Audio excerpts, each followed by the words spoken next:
Hello दोस्तों, स्वागत है आप सबका एक बार फिर से मेरे चैनल में। आज मैं आपके लिए एक नई कहानी लेकर आई हूँ।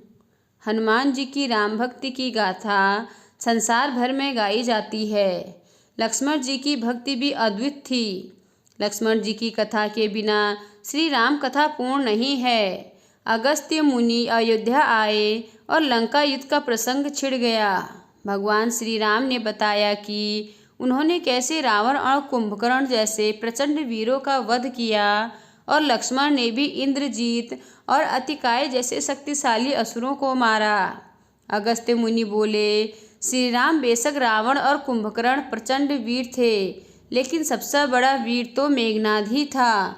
उसने अंतरिक्ष में स्थित होकर इंद्र से युद्ध किया था और बांधकर लंका ले आया था। ब्रह्मा ने इंद्रजीत से दान के रूप में इंद्र को मांगा, तब इंद्र मुक्त हुए थे। लक्ष्मण ने उसका वध किया, इसलिए वे सबसे बड़े योद्धा हुए। श्री राम को आश्चर्य हुआ, लेकिन भाई की वीरता की प्रशंसा से वह खुश थे। फिर भी उनके मन में जिज्ञासा पैदा हुई कि आखिर अगस्त्य मुनि ऐसा क्यों कह रहे हैं कि इंद्रजीत का वध रावण से ज़्यादा मुश्किल था। अगस्त्य मुनि ने कहा, प्रभु, इंद्रजीत को वरदान था कि उसका वध वही कर सकता था जो 14 वर्षों तक न सोया हो, जिसने 14 साल तक किसी स्त्री का मुख न देखा हो और 14 साल तक भोजन न किया हो। श्री राम बोले, परंतु मैं वनवास काल में 14 वर्षों तक नियमित रूप से लक्ष्मण के हिस्से का फल फूल देता रहा। मैं सीता के साथ एक कुटी में रहता था। बगल की कुटी में लक्ष्मण जी रहते थे। फिर सीता का मुख भी न देखा हो और 14 वर्षों तक सोए न हो, ऐसा कैसे संभव है। अगस्त्य मुनि सारी बात समझकर मुस्कुराए। प्रभु से कुछ छुपा है भला। दरअसल सभी लोग सिर्फ श्री राम का गुणगान करते थे, लेकिन प्रभु चाहते थे कि लक्ष्मण के तप और वीरता की चर्चा भी अयोध्या के घर घर में हो। अगस्त्य मुनि ने कहा, क्यों न लक्ष्मण जी से ही पूछा जाए। लक्ष्मण जी आए। प्रभु ने कहा कि आपसे जो पूछा जाए उसे सच सच कहिएगा। प्रभु ने पूछा, हम तीनों 14 वर्षों तक साथ रहे, फिर तुमने सीता का मुख कैसे नहीं देखा। फल दिए गए, फिर भी अनाहारी कैसे रहे और 14 साल तक सोए नहीं, यह कैसे संभव हुआ। लक्ष्मण जी ने बताया, भैया, जब हम भाभी को तलाशते ऋषिमुख पर्वत गए तो सुग्रीव ने हमें उनके आभूषण दिखाकर पहचानने को कहा। आपको स्मरण होगा, मैं तो सिवाय उनके पैरों के नुपुर के कोई आभूषण नहीं पहचान पाया था, क्योंकि मैंने कभी भी उनके चरणों के ऊपर देखा ही नहीं। 14 वर्ष नहीं सोने के बारे में सुनिए।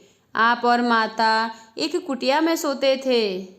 मैं रात भर बाहर धनुष पर बाण चढ़ाए पहरेदारी में खड़ा रहता था।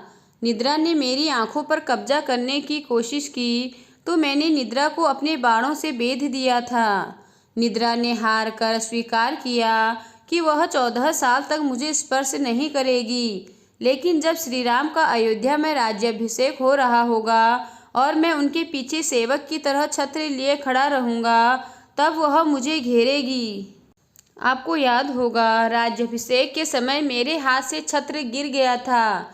अब मैं 14 साल तक अनाहारी कैसे रहा। मैं जो फल फूल लाता था, आप उसके 3 भाग करते थे। एक भाग देकर आप मुझसे कहते थे, लक्ष्मण फल रख लो। आपने कभी फल खाने को नहीं कहा, फिर बिना आपकी आज्ञा के मैं उसे खाता कैसे। मैंने उन्हें संभाल कर रख दिया। सभी फल उसी कुटिया में अभी भी रखे होंगे। प्रभु के आदेश पर लक्ष्मण जी चित्रकूट की कुटिया में से वे सारे फलों की टोकरी लेकर आए और दरबार में रख दिया। फलों की गिनती हुई, 7 दिन के हिस्से के फल नहीं थे। प्रभु ने कहा, इसका अर्थ है कि तुमने 7 दिन तो आहार लिया था। लक्ष्मण जी ने 7 फल कम होने के बारे में बताया। उन 7 दिनों में फल आए ही नहीं। जिस दिन हमें पिताश्री के स्वर्गवासी होने की सूचना मिली, हम निराहारी रहे। जिस दिन रावण ने माता का हरण किया, उस दिन फल लाने कौन जाता। जिस दिन समुद्र की साधना कर आप उससे राह मांग रहे थे, जिस दिन आप इंद्रजीत के नागपाश में बंधकर दिन भर अचेत रहे, जिस दिन इंद्रजीत ने मायावी सीता को काटा था और हम शोक में रहे, जिस दिन रावण ने मुझे शक्ति मारी और जिस दिन आपने रावण वध किया, इन दिनों में हमें भोजन की सुध कहाँ थी। विश्वामित्र मुनि से मैंने एक अतिरिक्त विद्या का ज्ञान लिया था, बिना आहार किए जीने की विद्या। उसके प्रयोग से मैं 14 साल तक अपनी भूख को नियंत्रित कर सका, जिससे इंद्रजीत मारा गया।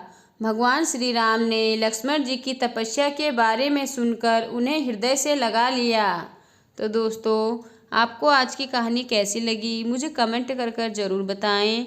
अगर आपको कहानी पसंद आई हो तो मेरे चैनल को लाइक कीजिए और साथ ही सब्सक्राइब कीजिए और अपने दोस्तों के साथ आगे शेयर कीजिए। धन्यवाद।